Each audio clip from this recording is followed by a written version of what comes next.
The Earth does not easily yield its secrets. Yet around the world, scientists are unraveling the compelling story of human evolution. It is a saga that blends the rigors of science with the romance of a detective story.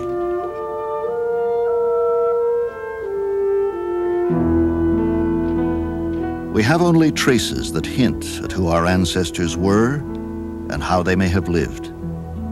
It is like a gigantic puzzle with most of the pieces forever missing.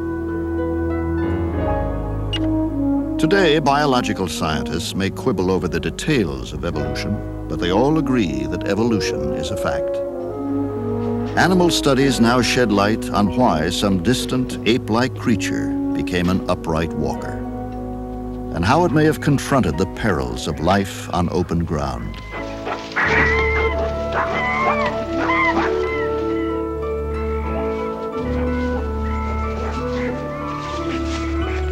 Once barely noticeable on the landscape, humans would come to dominate the Earth. The tool, mother of all inventions, was a key to our success.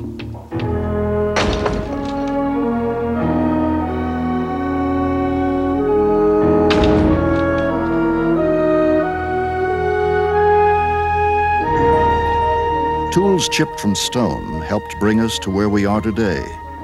Now new tools help us better understand what paths we may have traveled along the way. Much of our current knowledge, our understanding of who we are and where we came from, has come about only in the last 30 years.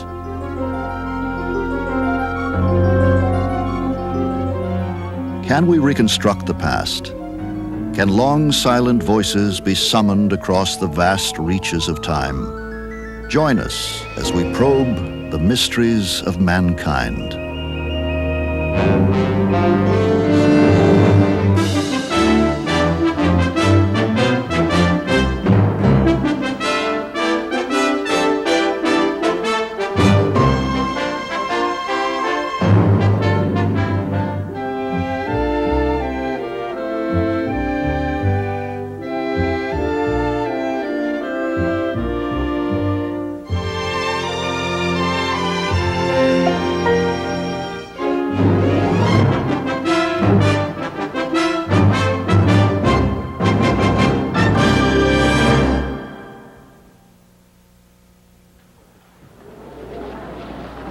By nature, mammals are intensely curious. We humans are the most curious of all, and perhaps nothing arouses our curiosity more than the intriguing question of our origins. Why, but the cavemen. The caveman? What do you think he is? A caveman. At the close of the 16th century, when William Shakespeare wrote, "All the world's a stage, and all the men and women merely players," no one had any concept of the vast array of players who preceded us. Today, we yearn to know just who the actors were in this greatest of dramas. When did they appear on the stage? And when did they finally depart?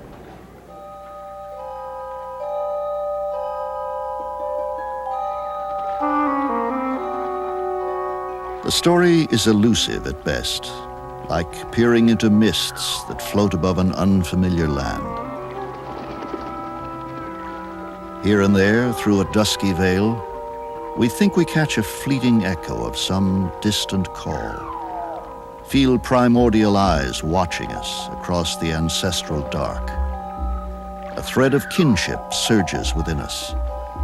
Then, just as we grasp at a clue, the phantom voices melt away.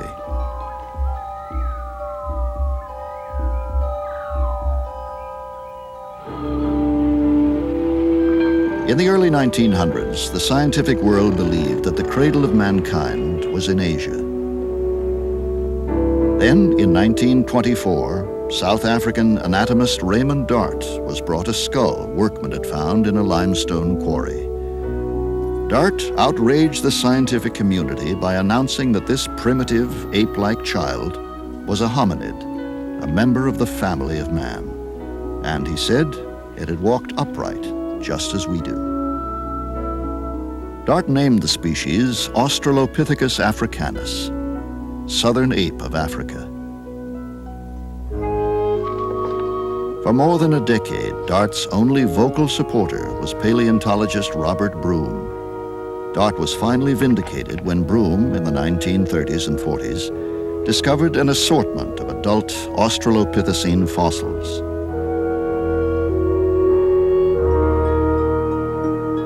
Africa's Great Rift Valley has been geologically active for millions of years, an ideal setting for the burial of fossils and their later re-exposure. Here, Olduvai Gorge would become known as the Grand Canyon of evolution because of two maverick scientists. Louis Leakey and his wife Mary undertook one of the most persistent efforts in the history of anthropology. What particularly excited the Leakeys about Olduvai was the presence of primitive stone tools scattered across the eroded landscape. Their passionate dream, to find the remains of the creatures who fashioned these tools, to find the earliest known human. It would be nearly a quarter of a century before their single-minded perseverance finally paid off.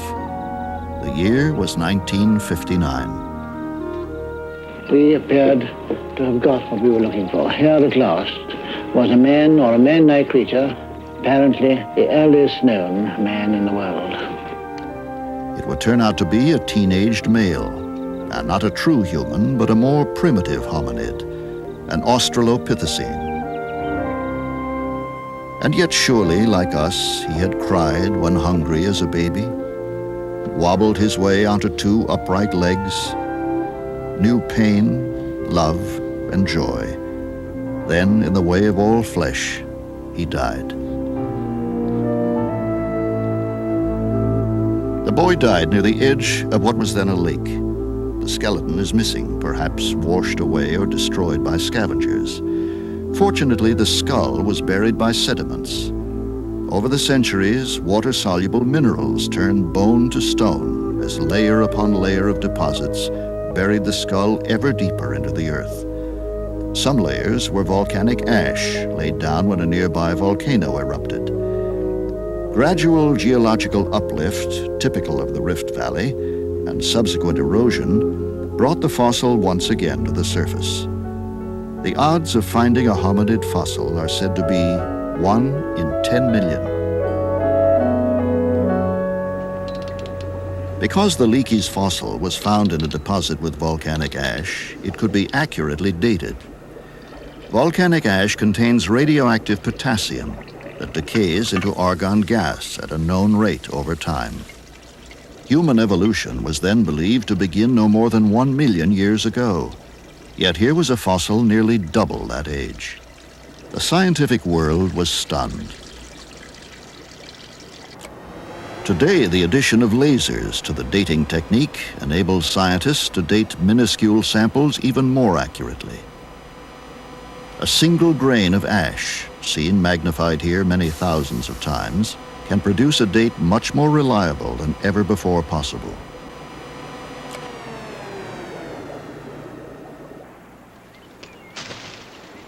The name and age of a fossil tell little about how the creature actually lived, but perhaps the behavior of living primates can. Charles Darwin wrote that we are most closely related to the African apes, but at that time no one knew how closely or to which species. The answer would come from a most unlikely source, the test tubes of molecular biologists. 20 years ago, Dr. Vincent Sarich and his colleagues at the University of California were among a small group of scientists dating evolution with molecules and test tubes instead of fossils. Sarich's group compared a blood protein in 13 species of primates, including humans, and charted when each had diverged from a common ancestor. The dates differed radically from those obtained from fossils. Among the great apes, beginning millions of years ago, the line that led to orangutans was the first to split off from a common ancestor. The evidence suggests gorillas were next.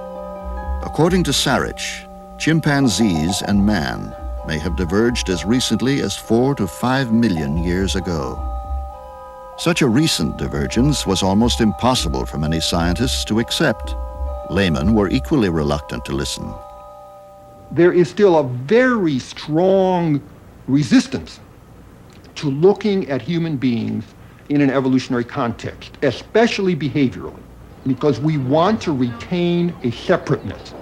We don't want to see ourselves as having any non-human in our ancestry. We find chimps infinitely appealing, yet often refuse to accept the genetic link. Boy, they even have fingerprints, don't they? Look at those fingernails. You got fingernails? Yeah, you do. There's a fingernail. They're cute. There are significant differences between us. We are essentially hairless. Oh, he likes the beard. We are habitually upright walkers. We have a much larger brain. And we have the gift of spoken language. But genetically, humans and chimpanzees are 99% identical. Chimps may even be more closely related to us than they are to gorillas. Boy. In 1960, Louis Leakey, with uncanny intuition, sent a young woman into the field to study chimpanzees. Jane Goodall's 27-year-old study has become a classic and confirms Leakey's conviction that chimps have much to teach us about the behavior of early humans. Understanding of chimp behavior today helps us to understand the way in which our early ancestors may have lived. Because I think it makes sense to say any behavior shared by the modern chimpanzee and the modern human was probably present in the common ancestor. And if it was present in the common ancestor, therefore in early man.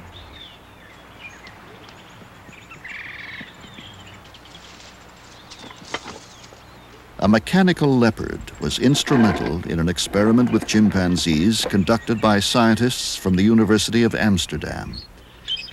Anthropologists have long puzzled over how our ancestors defended themselves against predators. How could such small creatures, not yet intelligent enough to make stone weapons, have possibly survived? Leopards are natural predators of chimpanzees. Here, as the chimps attack, we catch a glimpse of how our ancestors, having left the safety of the trees, may have first met the challenges of life on the ground.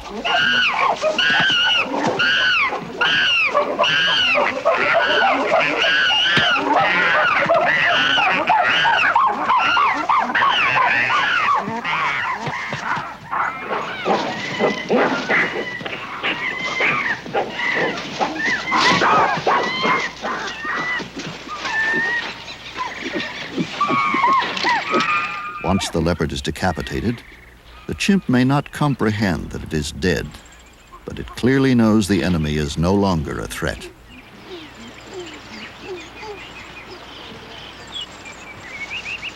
If a chimpanzee has the intelligence to defend itself with natural weapons, it seems likely our early ancestors did the same.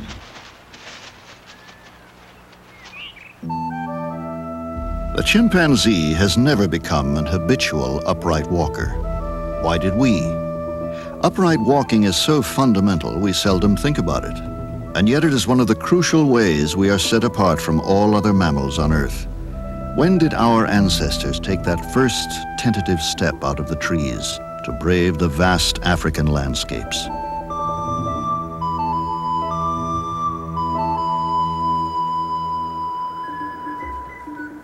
Important answers would be found in the Afar Triangle region of Ethiopia. Here, in 1974, an international expedition of 15 specialists headed out to the remote badlands known as Hadar.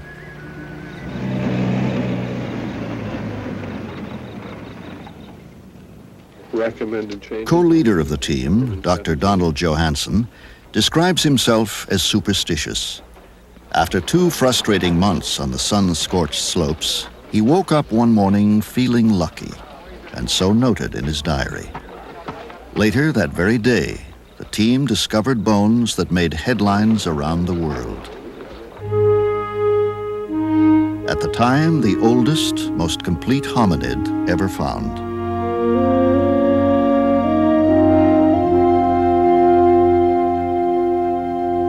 To anthropologists who usually consider themselves lucky to recover a tooth or a broken fragment of bone, this 40% complete skeleton was a bonanza. Nicknamed Lucy, she quickly became the object of intense study. What is most exceptional about a skeleton as complete as Lucy is all of the information that we as anthropologists can glean from a skeleton like this. For example, looking at her femur or her thigh bone, which is only about 12 inches in length, we know that she was no taller than 3.5 or 4 feet. Now that brings up the question of, well, was it perhaps a child? If we look at the state of development, for example, of the third molar or the wisdom tooth, is fully erupted and is already beginning to wear, so that relative to modern humans, she was an adult when she died. We're able to tell from the weight-bearing area of the hip socket, for example, she probably only weighed about 50 or 55 pounds.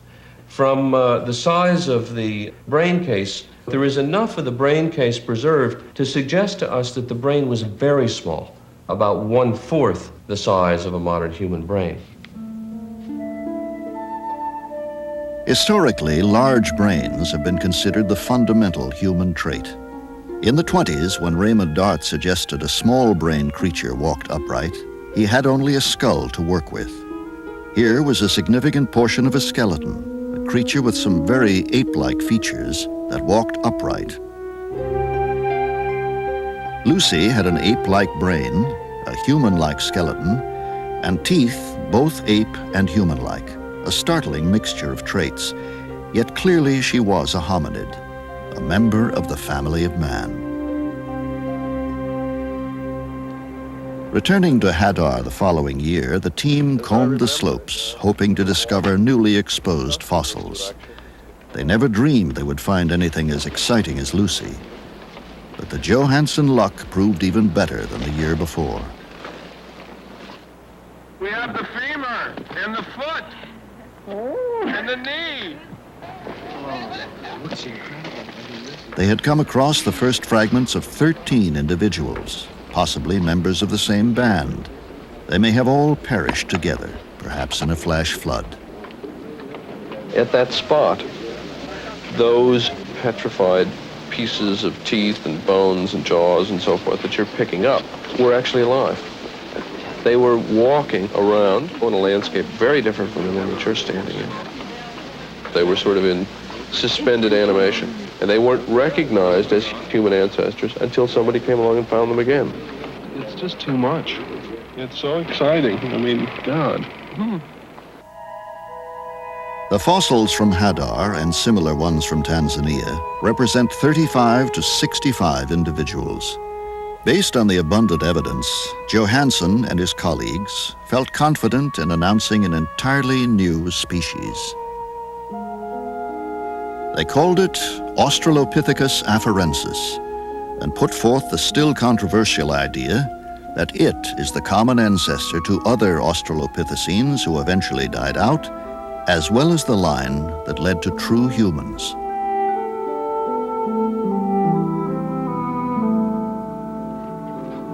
In the laboratory, fragments of skulls and jaws from several males were combined into a composite plaster skull by Johansen's colleague, Dr. Tim White. After initial discovery and analysis, scientists rarely work with an original fragile fossil. In fact, the fossils are usually returned to the country where they were found, but these durable casts are exact replicas down to the most minute details.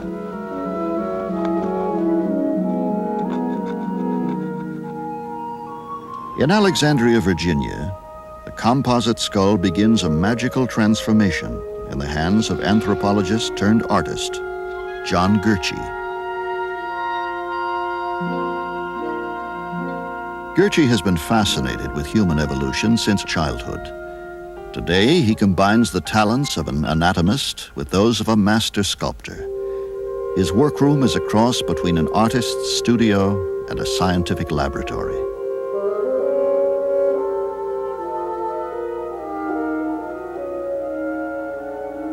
Placing the eyes is often a special moment. I base the position of the eyes on scientific data, but there's often a mystical side of it as well.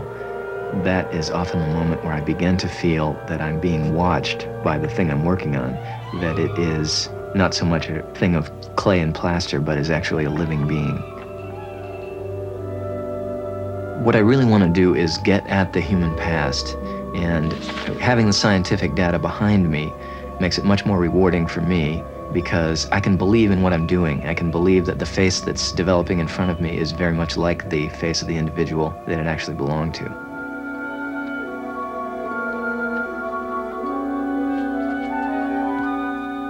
The really fascinating thing about working with Australopithecines is that you have something that's right on the line between being human and not human. You have a lot of features that are ape-like, and yet it's in the process of becoming human.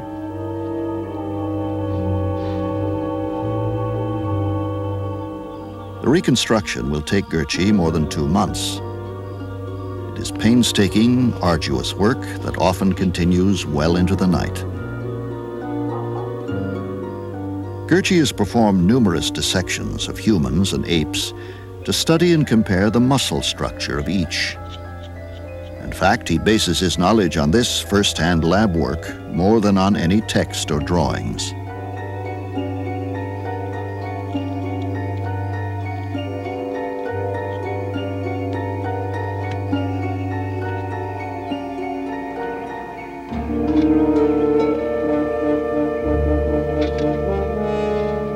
I'd really like to be able to make the claim for this kind of work that it's a hard science. Unfortunately, it's not. It's as good as it can be without actually going back in time and coming face to face with our ancestors.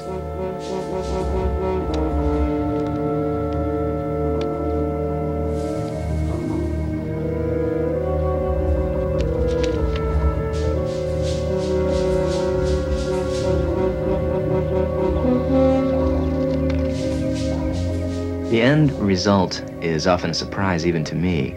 I'm basing the restoration on clues, one by one, that I'm getting from the bony anatomy, and the cumulative effect of those clues is often a surprise. A face long lost to the tides of time emerges out of plaster and clay. We come face to face with one of our earliest known relatives, across a chasm of 3 million years.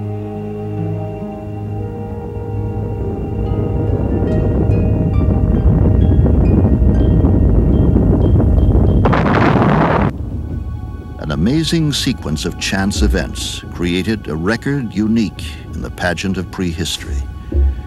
Soon after the eruption, the rain clouds that had been threatening parted. Then 3 hominids, perhaps of the same species as Lucy, walked by. Their footprints left an impression in the dampened ashfall. Only because the sun then came out did the footprints harden, and only because continued eruptions laid down yet other layers of ash were the traces entombed for more than 3.5 million years. Today, this area, not far from Olduvai Gorge in northern Tanzania, is called Laetoli. Here, in 1978, a team led by Dr. Mary Leakey finds what is one of the most astounding archaeological discoveries of all time. The very footprints not seen on this earth since the eruption of one volcano millions of years ago. Dr. Leakey and her team begin the delicate process of removing the cement-hard rock.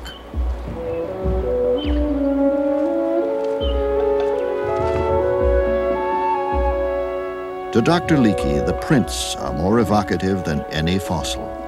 They tell a vivid story of one fleeting moment in time. The track of footprints that you see here on my left was a truly remarkable find that we made this season. It's a trail left by 3 people who walked across a flat expanse of volcanic ash 3.5 million years ago. We can say they were relatively short. We can estimate that their height was probably between 4 and 5 feet.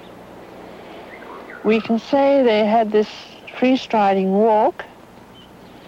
One assumes that they were perhaps holding hands or they're so evenly spaced, the tracks, and they're keeping step, always left foot for left foot and right foot for right foot, that it may, for all we know, have been a family party. The emotional impact of the footprints is universal, but scientifically they arouse debate. Were these creatures related to Lucy? And could their upright walk so long ago have been the same as ours today? Tim White helped excavate the Laetoli footprints. Now, to answer some of the questions raised, he has devised an experiment. With our closest living relative, he walks across an expanse of wet sand. Its consistency is roughly the same as damp volcanic ash.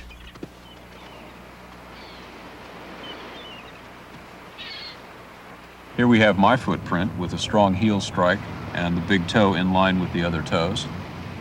The chimpanzee's footprint is here and the knuckle print's right behind it.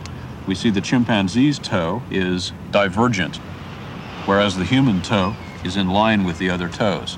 The human foot also has a dramatic arch to it. The chimpanzee foot and its print lacks this arch. And at Laetoli, we have evidence from 3.5 million years ago of a large toe in line with the rest of the toes and a longitudinal arch and a strong heel strike. In other words, the human pattern has been established 3.5 million years ago in Tanzania with these early hominids. Some scientists feel that only by studying the locomotion of apes can we know how Lucy and our other early ancestors actually walked. At the State University of New York at Stony Brook, a team led by anatomists Randall Sussman and Jack Stern videotapes the movements of an orangutan. They have also extensively studied chimpanzees. Come on. Electrodes implanted in the arm and leg muscles send signals to monitoring equipment.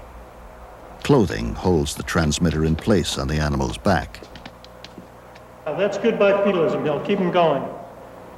On their screen, Sussman and Stern receive a superimposed image of the electrical output of the muscles as the animal moves. One intriguing finding: the hip muscles used by apes in climbing are used in many of the same ways as human hip muscles are in walking. So the transition from tree dweller to ground walker may have been relatively simple. The pattern of muscle usage was already in place. Good boy.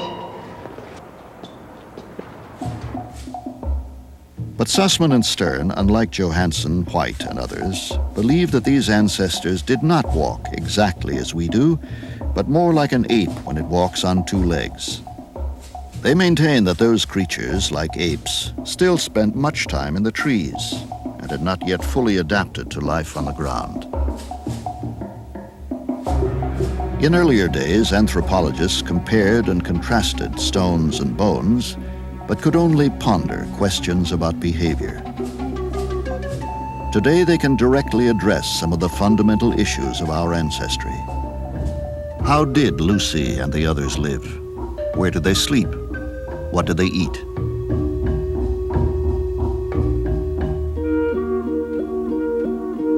In the line of other Australopithecines to which Lucy may have given rise, there were smaller creatures known as graciles, and robust ones with puzzlingly massive jaws and teeth. The fossil teeth themselves hold clues to what these hominids were eating. Thousands or millions of years later, the wear on the teeth remains. Let's see if we can acquire that image. Dr. Fred Grine, also at Stony Brook, studies diet using a scanning electron microscope and computer graphics. Different foods leave distinctively different marks on teeth. The marks show up easily when magnified and enhanced with color. See what they look like. Dr. Grine is comparing a gracile Australopithecine molar with that of a robust. Let's quantitate that image if we can. There's the comparison. Comparing the two patterns of a gracile and robust Australopithecine side by side becomes quite evident that the wear patterns are very dissimilar, and that therefore the foods that they would have eaten would have been dissimilar. the scratches and the polished surfaces found on a gracile Australopithecine molar would have been produced by soft foods such as soft fruits and leaves, whereas the pitting, which characterizes a robust Australopithecine molar, would have been produced by hard food objects such as seeds and nuts. Shrouded in myth since their discovery, Australopithecines were long characterized as bloodthirsty killer apes. It now seems far more likely they were vegetarians who should be seen in their more rightful place in the human evolutionary drama. Robust Australopithecines flourished for well over 1 million years, then disappeared, an apparent evolutionary dead end. It is possible they lost out in competition with another, more intelligent species, a hominid tool user, a line that would eventually lead to modern human beings.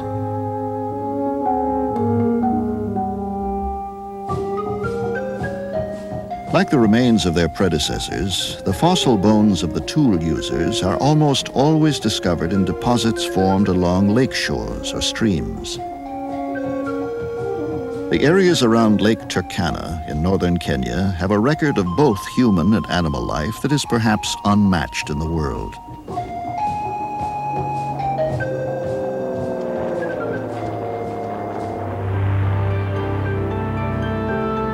Every week during the field season, a light plane from Nairobi brings expedition leader Richard Leakey, son of Lewis and Mary Leakey. Despite an early decision not to follow in his parents' footsteps, Richard's passion for paleontology won out. For 2 decades, he has been digging here with remarkable success. Over the years, since 1968, the Turkana region has yielded 10,000 to 15,000 fossil remains. Most are animal, but amazingly more than 300 are early human. Leakey has been called the organizing genius of modern paleontology. He heads a team that scours the exposures daily for several months at a time. They cover every foot of the 600 square mile area each year. Looking for new evidence in any scientific discipline is exciting. In our field, it's particularly rewarding because every year there's a new opportunity. These vast areas of desert are periodically washed by rain, and every time it rains, there's a chance that something new will be exposed. There's something new that's going to tell us something we never knew before. It's going to expose a completely new chapter in our understanding of human origins. And it's really great fun to be out there on the desert, realizing that although you were there the year before, this year it'll be different because it rained a few months ago and something new must have washed up somewhere. It's simply a question of finding it. In 1984, a small piece of skull was found. It was immediately recognized as human by Leakey's colleague, Kamoya Kameyu. With anatomist Alan Walker and the rest of the team, he went on to unearth a seemingly endless array of bones. The rest of the skull and face were found, and painstakingly glued together from 70 separate pieces. The bones were clearly those of a Homo erectus, a species on the path that eventually led to modern humans. The skeleton, a boy of about 12, was dated at more than 1.5 million years old. Far more complete than even Lucy, it is one of the most remarkable finds in the study of human evolution. The boy differs little from a modern human in stature and body proportions. An artist imagines what he might have looked like. Richard Leakey reconstructs what his life may have been like. The area that he was living in was probably lake margin, swampy ground near the lake edge. There was grassland, there were forests, there were permanent rivers running into the lake. Probably an enormous amount of animals, plains animals, carnivores, scavengers. I suppose one could visualize an area like one of the better national parks in East Africa today, teeming with wildlife, ideal conditions for an early human. I think it's remarkable because it's so complete, but perhaps another aspect that is often overlooked is that many people who don't like the idea of human evolution have been able to discount much of the work we've done on the basis that it's built on fragmentary evidence, that there have just been bits and pieces, and Who knows, those little bits of bone could belong to anything. To confront some of these people with a complete skeleton that is so manifestly human and is so obviously related to us, in a context where it's definitely 1.5 million years or a little more, is fairly convincing evidence. And I think many of the people who are fence sitters on this discussion about creationism versus evolution are going to have to get off the fence in the light of this discovery.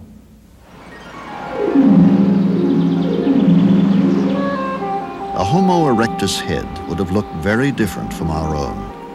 It had a heavy brow ridge, jutting face, and smaller brain case. It is very likely their skin was dark, nature's protection against the tropical sun.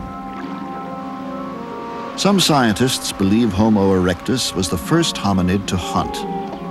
In earlier times, our ancestors, themselves prey, were probably accepted without fear at Africa's waterholes, but when they began to hunt, the other animals would sense them as a threat.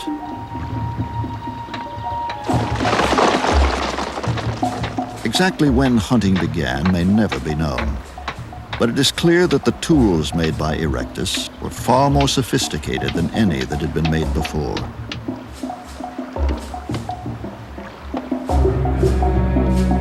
Even the earliest and most primitive tools marked a momentous advance for humankind, the first evidence of culture. And as intelligence grew over time, tools became ever more refined and specialized.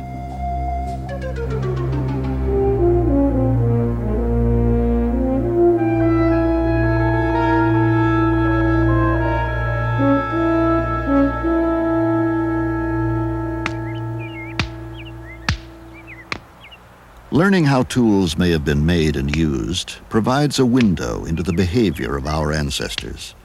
Dr. Nicholas Toth of Indiana University has become a master of the technique. Many scientists had believed that the objective of the earliest tool makers was to create these large cobbles, and that the chipped-off flakes were merely the debris. Toth's experimentation led him to conclude it was quite the reverse. The razor-sharp flakes, he believes, were often the tools our ancestors made and used. If you take a hard look at your average human being, we're very poor carnivores. We have small canines. We don't have slashing claws. We're not very strong. We don't look anything like a hyena or a lion. And I think with the simplest flakestone technology, you can butcher an animal from the size of a gazelle to the size of an elephant with absolutely no problem. I think what we're seeing is more foresight, more planning than you see in chimpanzees. By no means as much as you see in modern human beings. But I think we're seeing a gradual shift in that direction.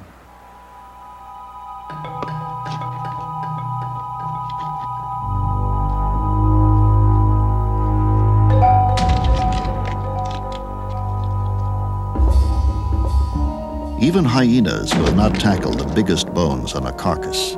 But with the simplest tools, used like a hammer and anvil, an early hominid could get at the marrow inside.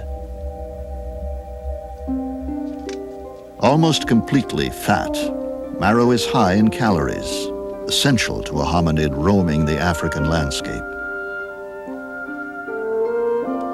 When an animal bone is butchered, the edge of the tool leaves cut marks.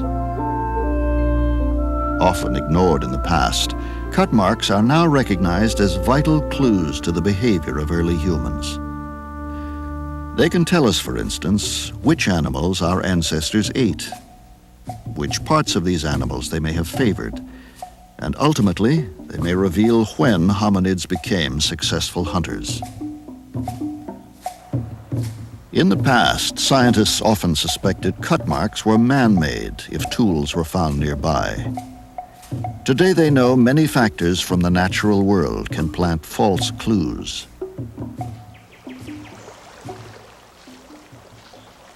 One factor not often considered came to light in an unusual experiment conducted by Dr. Kay Berensmeyer.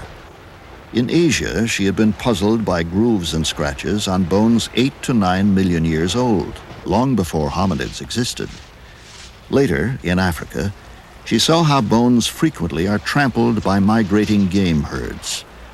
Could random trampling, she wondered, leave marks that could be confused with those made purposefully by a tool? She found that, at least in the presence of abrasive sand, trampling can indeed leave suspicious marks. My purpose, she says, is not to overthrow earlier work, but to urge scientists to be more cautious. Dr. Pat Shipman of Johns Hopkins University has been experimenting with cut marks since 1978. She believes that by creating them herself and examining them microscopically, she and others can better define what is a true cut mark and what is not.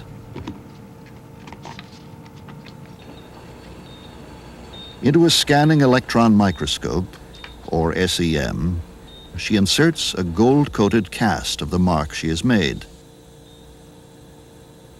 Compared with regular microscopes, the SEM offers greater depth of field to look at three-dimensional structures. It seems likely that marks on bones found in sandy soil may remain open to interpretation. But for others, Shipman has found that what distinguish a true cut mark are the fine lines within a groove. Experimenting, she says, is the best way to suggest what happened to a bone thousands or millions of years ago. The problem for us today is to tease out of the past, to coax out of the evidence the specialness of early hominids. And once we know where we started and how we started and what was important then, we may have a very different idea of what it is to be human. Homo erectus was the first human species to leave Africa. Sometime after 1 million years ago, their fossil remains and those of a number of African mammals first appear in other tropical regions of the world. Some scientists believe that by then meat had become an appreciable part of the diet. With the addition of this important protein, this intelligent and curious creature would have been well equipped to expand out to unknown lands. We know from preserved remains and tools that Erectus reached China, Java, and southern Europe. On the Sussex coast of England, quarry workers were the first to unearth a site called Boxgrove. It may hold answers to the lifestyle of the species that came after Homo erectus. About 350,000 years old, Boxgrove is an unusually important site. It covers 100 acres, and it contains vast numbers of tools and animal bones that are extraordinarily well preserved. Erectus probably never reached this far north in Europe, but his descendants did. They were the earliest form of our own species, Homo sapiens. Here, flags mark the locations where their tools or fragments have been found. Animal bones abound. Deer teeth, part of the lower jaw of an extinct bear, a large pelvic bone with cut marks that hint at a tool user's presence. Yet, strangely, no human remains have been found. So untouched is the site that if one could peer back through the centuries, here would sit an ancestor chipping stone to make a tool.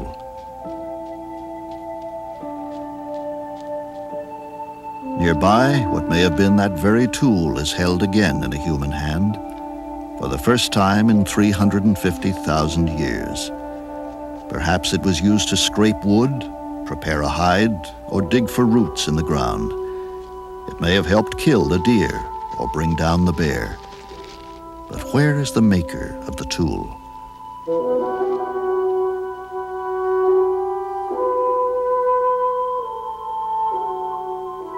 Once Boxgrove was a beachfront, ideal for the preservation of fossils. Why no people have been found remains just another missing piece in the human puzzle.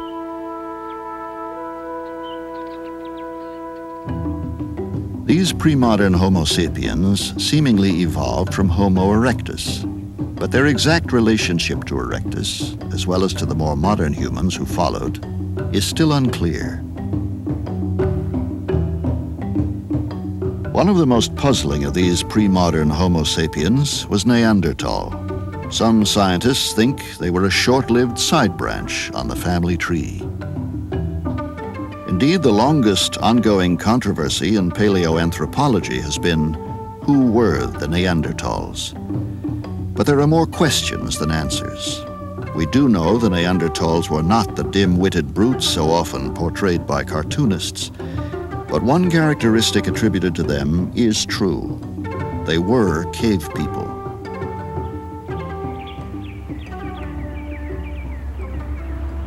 At Kebara Cave in Israel, a Neanderthal excavation is run jointly by Israeli and French teams. When carefully studied, layers in a cave can tell a rich story. Too often in the past, they were dug with reckless abandon. 30 years ago, Kebara was attacked with pickaxe and shovel. Today, dental probes and fine brushes move methodically, inch by inch. And archaeologists work side by side with experts in geology, physical anthropology, and zoology, all adding pieces to the puzzle.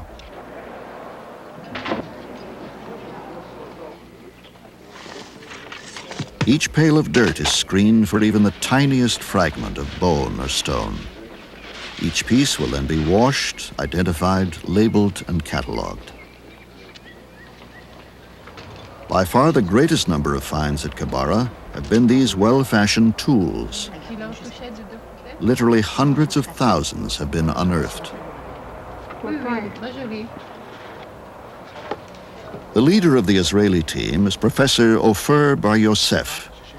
He has clear evidence that over many thousands of years, Neanderthals repeatedly occupied Kebara Cave. What we can see here are the fireplaces as built by the people around 46,000 years ago. And this is one of the special features of Kebara Cave, that we can see these fireplaces which are built one on top of the other and always at the same place in the central area of the cave. They were either heating the area of the cave during winter time or also using them for cooking. And then when you still have the hot ashes, spreading them so they can sleep on them. One problem that we should always keep in mind is that we cannot and we should not perhaps excavate the entire cave area, because we have to preserve part of it for future archaeologists who will probably use better techniques of excavations or better approaches. And therefore, we'll never know the entire picture of what really happened everywhere.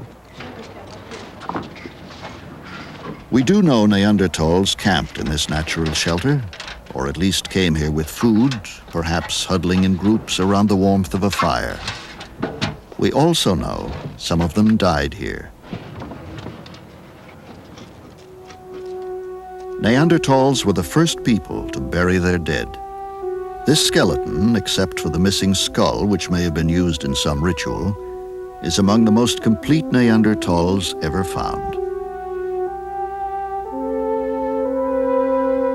What the meaning of burials was in the life of these long-vanished ancestors cannot be known for certain. But the fact that they buried their dead links them to us in deep and meaningful ways. From Neanderthal excavations throughout Europe and the Middle East, a picture of how they lived has gradually emerged. Theirs was a non-settled existence. A socially organized people, they traveled in groups as they moved from place to place in search of food. Hardy and robust, they were probably much stronger than most modern people. They survived even in harsh Ice Age conditions. Whether they had language as we know it is unclear, but surely, in some sophisticated way, they communicated with their own. Then, about 30 to 40,000 years ago, these intelligent, well-adapted people mysteriously disappeared. They may or may not have evolved into modern Homo sapiens. If modern Homo sapiens evolved elsewhere and then migrated, Neanderthals may have simply lost out to them. Anatomically much like us, these early modern humans stood at the threshold of everything we usually define as human. Farming and the rise of great cities would await a later time. But these early modern humans were the very first to create fine art. This rich record of the past ranks among the greatest artistic achievements of humankind.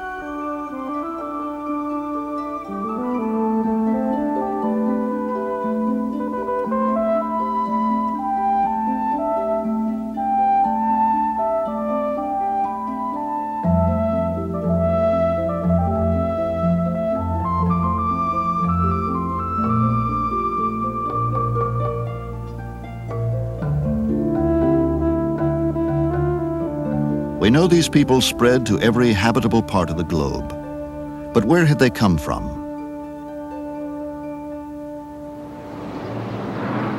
One scientist at the British Museum of Natural History in London thinks the answer has been found. Physical anthropologist Dr. Chris Stringer. The research on the origin of modern people is interesting, obviously, because it deals with the origins of all living people alive today. And my idea of an African origin is based partly on the fossil evidence. I feel that modern people appeared earliest in Africa and then later on in other parts of the world.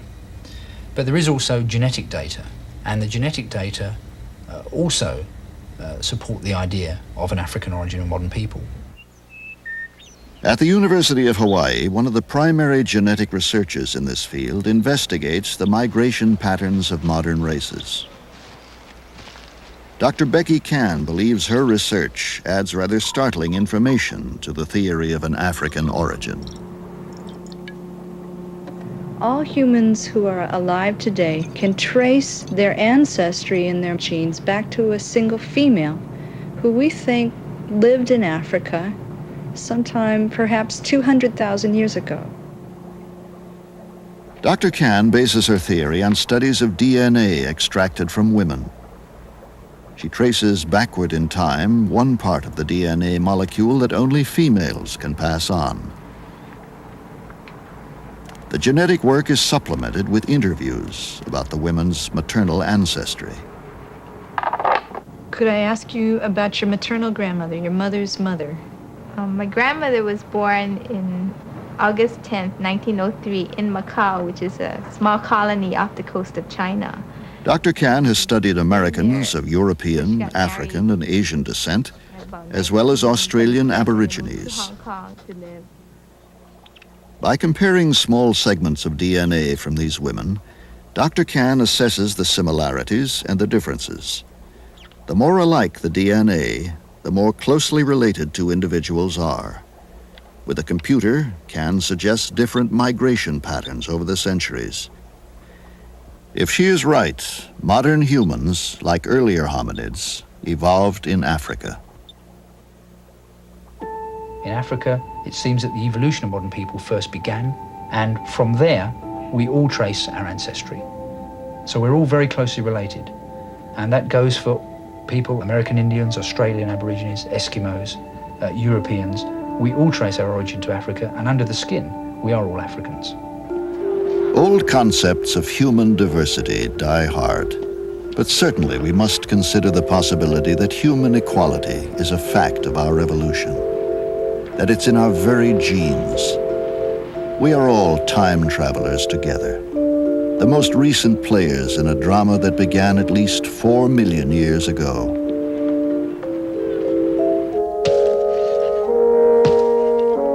In the detective story of human evolution, we know in a broad sense how the plot turned out. But we know very little about the chapters along the way. There are too many fossils that are merely fragments, and too many gaps in time for which we have no fossils at all. The science of anthropology is little more than 100 years old, but as it moves forward, it opens new mysteries, poses greater riddles. To begin filling in the numerous blanks, the discovery of new fossils is essential. New technologies will add other pieces to the expanding puzzle. But that is all we can expect, random puzzle pieces. Never can the entire picture be known. For scientists, the excitement of the quest never diminishes.